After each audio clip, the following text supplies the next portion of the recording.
Markets around the world are rallying on the back of Nvidia's earnings. From Australasia to the Eurozone, markets caught a healthy bid after Nvidia beat and raised. And while they surpassed market expectation in every single way, we actually know the answer to what comes next. It's normally higher price action. But the trillion-dollar question is how much higher? And there's a lot of euphoria in the air, and no one seems to be looking at the risks. So today, we're going to be talking about the risks. SOFR options are starting to price in a very small probability of one more rate hike by December, and the reason why we're here is easing of financial conditions. What happens when they start to tighten? So join us today as we discuss Nvidia, stocks, and the financial markets together. Hello ladies and gentlemen, welcome to the daily recap show. We talk about stocks and the financial markets, guys. My name is Chase. So if you like this video, please subscribe, hit that like button and that notification bell. It's really good for the algo. It helps me out. Let's get into it. Today was risk on, led by Nvidia. It sort of validated the market move yesterday after its earnings beat and raised. We saw the mega caps outperform technology, software.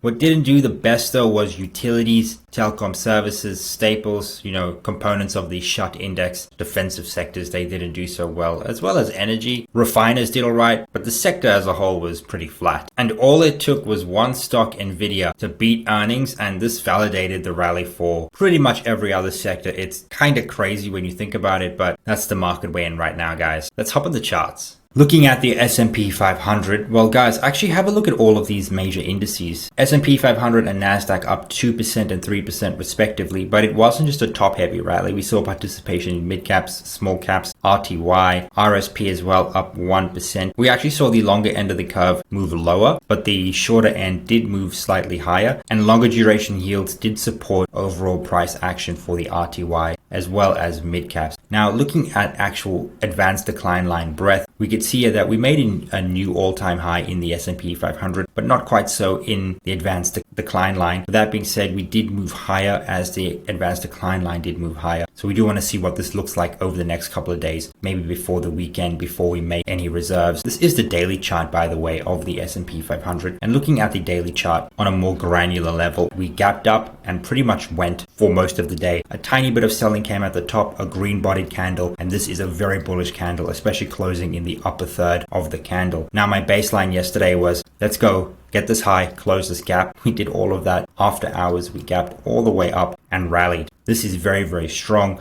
In my weekend video, I said we're going to probably do something like this and then gap up. That's actually what we did. We had a bit of price discovery in this area, gapped up, and now we're trading at the 5100 area. Now I do think that's probably where we're going to trade for most of next week. Maybe we do get tomorrow a slight pullback to pass some of this because this is very hot, and then we do this for the remainder of the week and go up. Maybe not all of that tomorrow, but Monday, Tuesday, especially as we exit the window of weakness next week. And all of these indices are looking immensely strong. Look at the Nasdaq 100, look at the RSP actually breaking out. Very interesting charts, very strong charts across all indices and sectors right now. Now looking at sectors, so we could see the best performing sector was semiconductors, no surprise, followed by tech and software. The S&P 500 beat every sector except those three. The worst performing sector was GDX, because if it's risk on, why do you want gold? Or why do you want gold miners? Excluding GDX, there were only two other negative sectors, KRE and XLU. Everything else was green, including energy, by the way. Because of the outliers of semis and GDX, it's sort of compressing what trades are going to look like on the day. So I'm going to remove these two sectors from the chart just to show you what it looks like on a more granular level. And this is what we have right here. We can see that most sectors kind of opened, retested the lows, and then pretty much rallied for most of the day. After Nvidia's earnings, and pretty much all the earnings we're seeing for Q4 2023 has pretty much confirmed the rally for the next quarter. On a fundamental basis, stocks are looking really good. On a technical basis, stocks are making higher highs, higher lows. The only thing that's really going to disrupt stocks right now is if there's a major macro event, and there are plenty of those in the next couple of weeks. But as far as, stocks on a technical basis, it does look like everything is pointing to higher price action, especially when we do have, broad-based participation like we are seeing in the sectors. Yeah, we had a couple of days of a defensive rotation. I would have called it more of a liquidation at the start of the week, end of last week, but that almost got run over in today's trade and after yesterday's earnings. And I do think we're going to continue to see cyclicals outperform defensives all the way through March. Now, looking at the AA sentiment survey, still very, very bullish sentiment. In fact, bullish sentiment increased ever so slightly, and we also saw the bear side decrease ever so slightly. And it seems like some of these bears probably went to the neutral side. Some of these neutral people probably went more to the bullish side. But all, in comparison to the historical averages, you can see that we are in very, very bullish sentiment. So why is sentiment so bullish? Well, that's because earnings are coming in a lot better than expected. We got the latest data here from BofA, and I like looking at this specific chart because it shows the S&P 500 excluding the Magnificent Seven. And what we can actually see is that in Q2 2024, Q3 and Q4, we are going to get a rebound in the 493 earnings from the negative 1% that we should report in the first quarter. From this, we're going to get a huge rebound, and then we're going to outpace the Magnificent Seven by the fourth quarter, and hopefully this actually continues into 2025, or at least stay at this level of 20% growth for the year. That being said, the Magnificent Seven should hold us for the first 2 quarters, first 3 quarters maybe, and then we get broad participation in the 493. And this is why Yardeni Research have a $250 earnings per share price target for 2024, $275 for 2025, and a very bullish $300 price tag on 2026 earnings.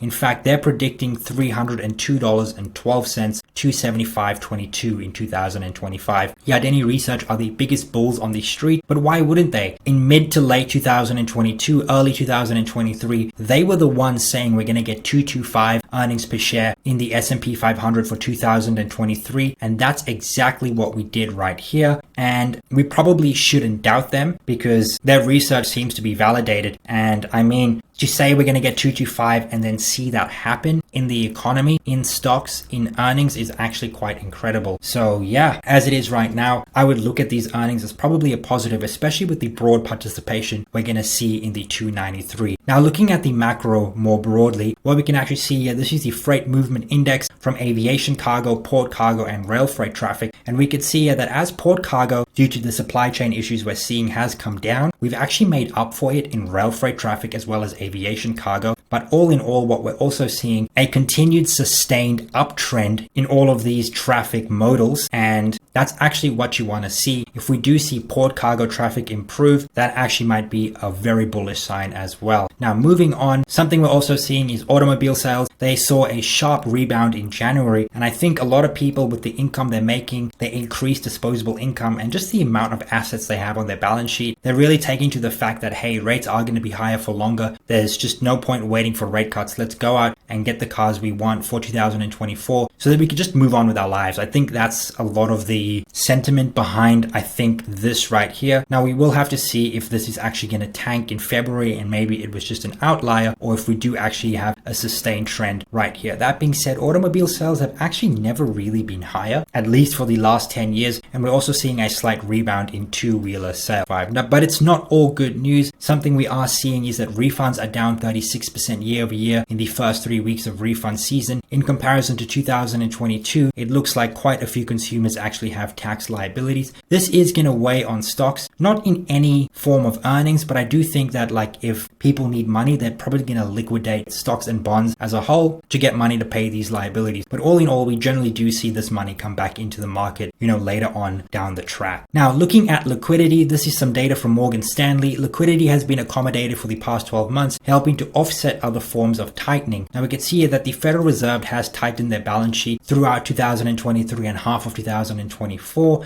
At the same time, the reverse repo facility has actually been going down. This is inverted, by the way, which means liquidity is increasing into the market. And this has actually offset most of the tightening we've seen in the Federal Reserve. And you can see here that net liquidity from about the start of 2023 has actually increased despite the decrease in the Fed's balance sheet. Now, guys, on the topic of liquidity, something we are seeing in the market that's a little bit concerning is the fact that the options market, or the implied probabilities of SOFR options, conditions is pricing in one rate hike by December. The probability of that is sitting at about 5, maybe 6%. Now, the majority of the move is still anywhere from 0 to 8 cuts by December, and I do think that's the likely outcome. But if this starts to become front of mind for participants, we can really see some significant shakiness and a pullback in the market, because what got us here is easing of financial conditions. Tightening them is really going to take us the opposite way. And the reason why SOFR futures is starting to price that in is because of the data we're getting, guys. Some of the economic data we got: United States existing home sales, 4,000 right now. Home sales are starting to improve, and we're starting to see that as financial conditions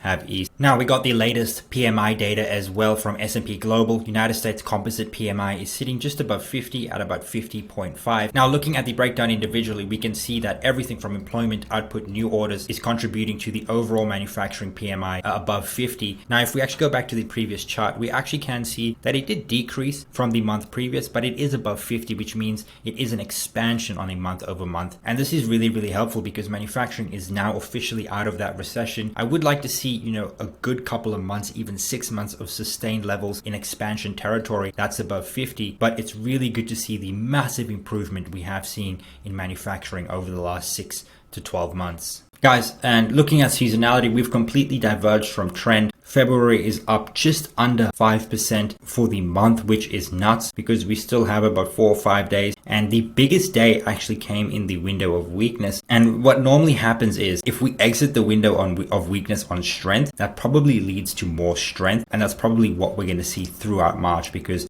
February has been very, very strong. Year to date has been very, very strong. And, momentum brings momentum, especially when backed by earnings. And more strength brings more strength. Now, looking at gamma, this is very, very interesting. 5100 remains the core gamma resistance. I would love to see what this is going to look like after today's rally. No doubt in my mind that we're probably going to move up to the 5200. If not tomorrow, definitely sometime next week. There is still quite a lot of negative gamma in the tape, which can be a bit worrying, but the fact that we're now officially back above the negative gamma zone, which is here at 49.81, is quite positive for the market as a whole. We did get into negative gamma slightly towards the middle of yesterday's session, but we're back above the gamma flip zone. And now we just want to see, where does the 5100 strike go to? Does it go to the 5200? That is what I think is going to happen next week. I don't think it's actually going to move lower, especially with the earnings that came in from Nvidia, semiconductors, technology. What we're seeing in earnings right now leads to just higher price action as a whole. Now let's look at the charts, guys. This is very, very interesting. Now, this is BofA's investment grade research charts. I show these to you guys every single week because about 78% of fund managers look at these charts every single week. This is the technical analysis that the big boys look at, and we have access to it too. Now, this is the US corporate BAA to US 10-year note. Now, BAA corporate credit is not quite junk bond status. It's one tier above junk bond, so it's still considered investment grade. And what we're actually seeing here is the spread between the two is actually very low. Some of the lowest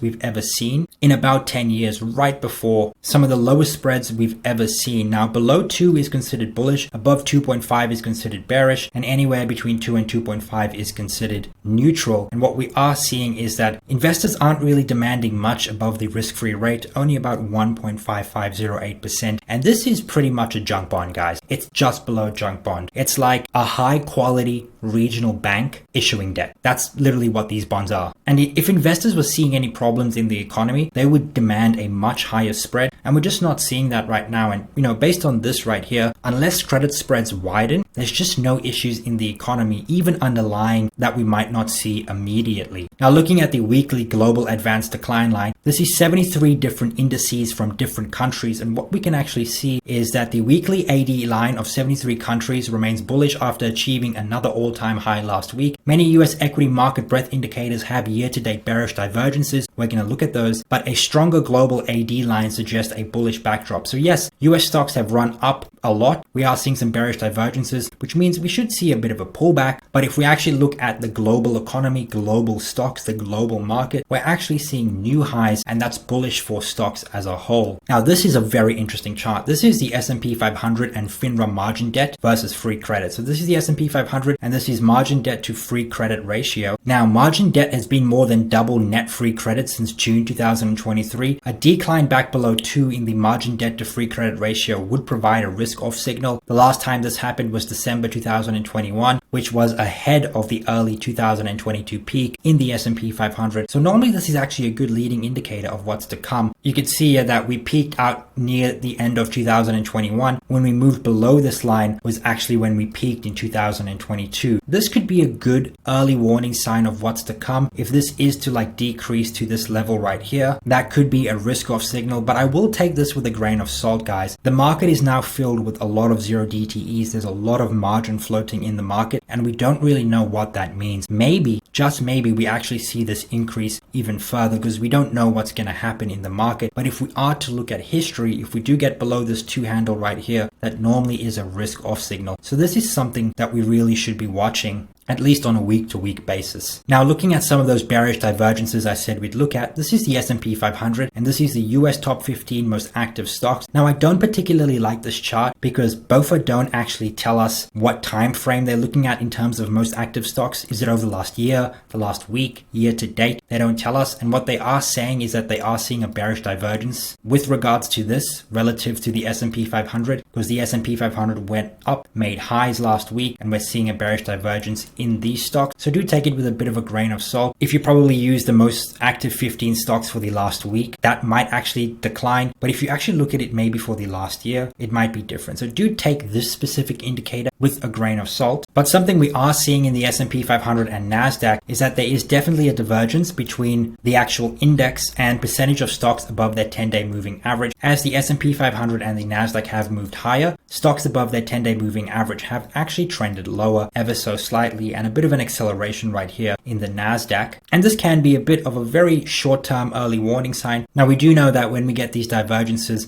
it often does coincide with either a rally to the upside or sometimes even the downside. So do be wary that we are getting these divergences. But I would also pair this with something like a 20-day moving average and the 50-day moving average. Just using the 10-day can provide a lot of false positives. Now, looking at the US dollar, we actually had the US dollar hit a key resistance level right here at the 105 level. It bounced right off, and it's looking like it's going to trend lower. This was also a key level right here, and right here we had a fake out, and then it moved all the way back to nearly the 99 level, the 100 level, and it looks like we are starting to see the early signs of this. What we really want to see is movement into the lower levels to break some of these key support levels, and we actually do want a lower US dollar. And a weaker dollar is good for overseas holders of US denominated debt, because essentially the treasury just has to pay out less US dollars to service that debt. And it's also better for US corporations in their foreign exchange transactions. Now guys, breaking down some of these major charts just a little bit more in depth. Now looking at a trade idea into next week, Palo Alto Networks. Now this stock got absolutely hammered on earnings, and it seems we're starting to form some form of a base here acceptance. What I would look out for, guys, is over the next couple of days just to see which way this trades. If we go below this blue line, I wouldn't take any trades, but if we actually get a close